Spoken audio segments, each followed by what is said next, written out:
केंद्र का बजट पेश हो चुका है और इस बजट में बहुत सारी जो सुविधाएं थी, वो किसान हो या फिर एमएसएमई सेक्टर हो, इसके अलावा अलग अलग वर्गों के लिए, खासकर महिलाओं, युवा और गरीबों के लिए भी है, मिडिल क्लास फैमिली पे बड़ा फोकस रहता है। सबसे महत्वपूर्ण रहता है जो सैलरीड होते हैं या फिर रिटायर्ड पर्सन होते हैं, उनके लिए इनकम टैक्स, क्योंकि इस देश में सबसे ज़्यादा कभी भी चर्चा होती है तो इनकम टैक्स के स्लैब पर होती है और इसके अलावा दूसरी अन्य चीज़ों पे टैक्स पे बात होती है। हमारे साथ ये तमाम हमारे साथ सीनियर पर्सन जुड़े हुए हैं, अलग अलग फील्ड से है, रिटायर हो चुके हैं और ये जानते हैं कि किस किस चीज़ में चीज़ें छूट होनी चाहिए थी और क्या उम्मीद थी इनको, उनसे बात करते हैं। सर, एक चीज़ जानना चाहता हूँ, सबसे पहले आपसे जानना चाहता हूँ कि फ़िलहाल आपको क्या लगता है कि इस बजट में अच्छा क्या था और ख़ासकर जो अभी टैक्स को लेकर स्लैब बढ़ा है, 1-1 लाख रुपए के आगे बढ़ा दिया गया है। मुझे लगता है कि हम लोगों को, रिटायर्ड लोगों के लिए इनकम टैक्स स्लैब और ज़्यादा होना चाहिए। तो इस वाले से खुश नहीं है आप? इस वाले से और ज़्यादा उम्मीदें हैं। अच्छा, उम्मीद है कि इसमें ये स्लैब होना चाहिए। वैसे उन्होंने जो पहले 0 से 3 था उसको 4 कर दिया, 8 कर दिया, तो उसमें तो लगता होगा कि कुछ तो बेटर हुआ है, बट वी एक्सपेक्ट मोर। जी बिल्कुल, बेटर हुआ है। सर, एक चीज़ जानना चाह रहा था, क्या मानते हैं कि इस पूरे बजट में आपको क्या अच्छी चीज़ें लगी और ख़ासकर टैक्स की बात हो रही है, सर ने कहा है कि टैक्स में और कुछ ज़्यादा होना चाहिए था, उम्मीद ज़्यादा थी। देखिए, मेरा तो साफ साफ कहना है कि जो टैक्स अभी मोटे तौर पे मध्य वर्गीय लोग ही देते हैं और सैलरी क्लास देते हैं, इसका एक्सपेंशन होना चाहिए पूरा। मतलब इसमें और लोगों को भले ही टैक्स को कम कर दें पर उसका एम्बिट बढ़ा दें, तो उससे क्या होगा कि ज़्यादा लोग जब टैक्स देंगे तो उनकी सामूहिकता दर्शाएगी हमारी पूरी टैक्स की व्यवस्था में और जन सुधार की व्यवस्था में। तो ये बहुत महत्वपूर्ण है। मेरे सुझाव में तो इसको और फैलाएं और लोगों को इसमें समाहित करें, जिससे कि हम आगे चल के देश का और विकास कर सकें। बिल्कुल, विकास कर सके। सर, चूँकि आपने अभी बताया कि आप सीमेंट फैक्ट्री में रिटायर हो चुके हैं 30 साल, आपको क्या लगता है कि एमएसएमई सेक्टर में और कुछ होना चाहिए था और इसके अलावा टैक्सेस में, क्योंकि टैक्स बहुत जनरल सी बात होती है, उस पर बहुत ज़्यादा फोकस होता है।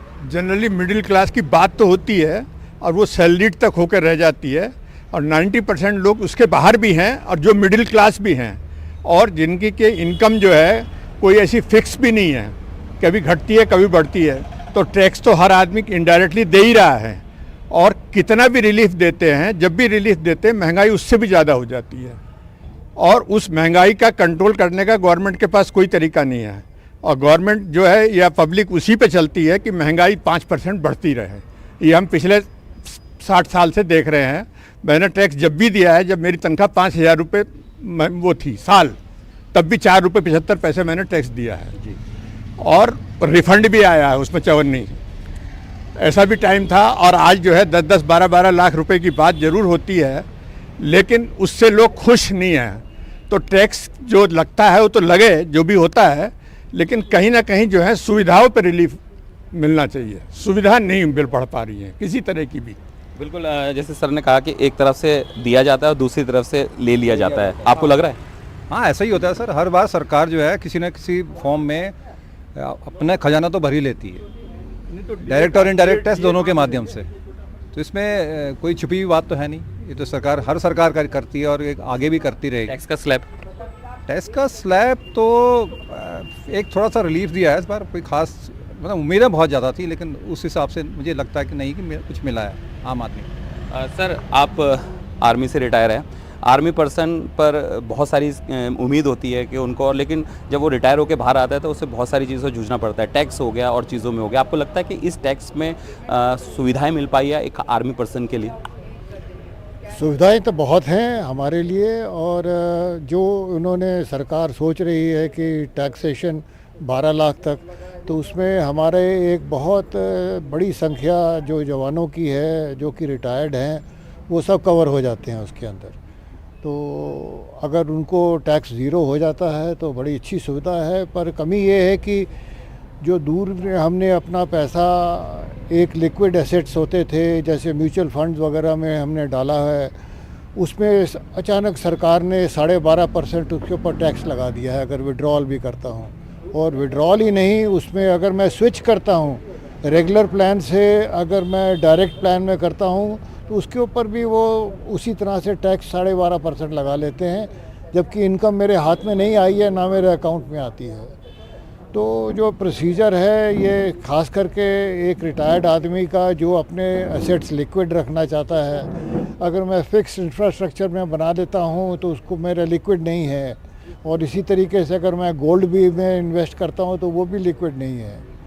तो इसमें समस्या रहती है कि लिक्विड एक अगर मेरी अचानक ज़रूरत होती है पैसे की मेरे को, तो एक म्यूचुअल फंड होता था जिसके अंदर हमको मिल जाता था, और उसके ऊपर भी इतनी हैवी टैक्सेशन कर दी है। और मैं स्विच भी करता हूँ तो उसको अगर 50 लाख से ऊपर चला जाता है जो स्विचिंग अमाउंट, तो उसके ऊपर 10% इनिशियल सरचार्ज लग जाता है, जब मेरे पास इनकम कोई नहीं आई है। बिल्कुल टैक्स बहुत ज़्यादा और चीज़ों पे लगे हैं। सर आप केंद्रीय विद्यालय से रिटायर हुए हैं, स्टूडेंट्स के लिए इसमें रखा है, और इसके अलावा आप सब सीनियर सिटीजन क्या इसमें खास होना चाहिए था या फिर रखा गया इस पे? नहीं, देखिए जैसे कर्नल साहब ने बताया आपके आज हम ज़्यादातर यहाँ पे रिटायर्ड पर्सनस हैं, तो हम यदि कहीं इन्वेस्ट करते हैं तो हमारे पास में जो भी उससे रिटर्न मिलता है उससे बड़े वी आर हैवीली टैक्सड। और आप तो ये डायरेक्ट टैक्स की बात कर रहे हैं, इनडायरेक्ट टैक्स भी इससे कम नहीं है। बहुत हर 40-50 किलोमीटर पे आपको टोल टैक्स देना पड़ रहा है अभी लिए। आप इंटरेस्ट जो हमें मिलता है उस पर टैक्स देना पड़ता है। बैंक में पैसा रखते हैं तो उस पर टैक्स। आपने स्टूडेंट्स की बात की, अभी सीटें बढ़ाई हैं मेडिकल की और आईआईटी की। मेडिकल की 7,500 और आईआईटी में 6,500 शायद, if I am not wrong. तो उसमें उनके लिए जो फीस है उसमें तो कोई कमी नहीं की गई है, ना उसका कोई जिक्र किया गया है। और हिंदुस्तान की सबसे बड़ी कम्युनिटी किसान है जी, बिल्कुल। और उसके लिए आपने किसान क्रेडिट कार्ड में 3 लाख से बढ़ा के 5 लाख कर दिया है।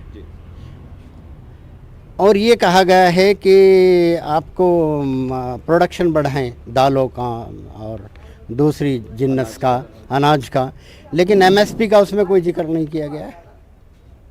जो किसान, उसके लिए डिमांड है किसानों की, बहुत दिनों से चली आ रही है, उसमें उसका कोई जिक्र नहीं है। तो प्रोडक्शन तो हम बढ़ाए, किसान बढ़ाए, लेकिन उसका उनको एमएसपी मिल नहीं रही है। दूसरा जो दलहन की बात करी है, हाँ, उसमें दलहन की खेती में सबसे बड़ा नुकसान पशु करते हैं, हमारा पशु।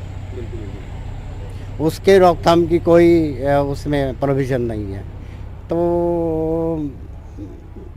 वैसे जो 1 लाख रुपए का इन्होंने हर स्लैब में फ़ायदा किया है उसको तो मैं अप्रिशिएट करूँगा, लेकिन और बहुत होना चाहिए था। हाँ, और होना चाहिए था। और इनडायरेक्ट टैक्सेस जो हैं वो कम किए जाएं। बिल्कुल इनडायरेक्ट। सर आपसे जानना चाहूँगा, आप सर ने, सभी लोगों ने अपनी अपनी बात रही, आपको क्या लगता है पहली बात तो टैक्स को लेकर, दूसरा इस बजट में कितना अच्छा है या फिर इसमें और होना चाहिए था? देखिए, जो इनकम टैक्स लिमिट में इन्होंने छूट दी है वो तो सभी को पसंद आई है। और जो इन्होंने, आपने किसानों की बात की है, इनडायरेक्ट टैक्सेशन की बात की है कि इसमें लोगों को काफ़ी दिक्कत है, इस पर ध्यान दिया जाना चाहिए। लेकिन हमें ये भी देखना है कि गवर्नमेंट की जो पॉलिसीज़ हों 1947 को एक विकसित भारत को ध्यान में रखते हुए बनाई जा रही हैं। तो गवर्नमेंट का एक्सपेंडिचर कहाँ पे कर रही है, जैसे एआई पे कर रही है, एजुकेशन पे खर्च कर रही है, मेडिकल सीटें बढ़ा रही है। तो गवर्नमेंट के अपने कंस्ट्रेंट्स हैं, लेकिन गवर्नमेंट अच्छा काम कर रही है। चलिए, बिल्कुल अपनी अपनी राय थी सबकी, और इन सब का ये कहना है कि टैक्स को लेकर जो इनडायरेक्ट टैक्स लग रहा है उन पर ध्यान रखना चाहिए था।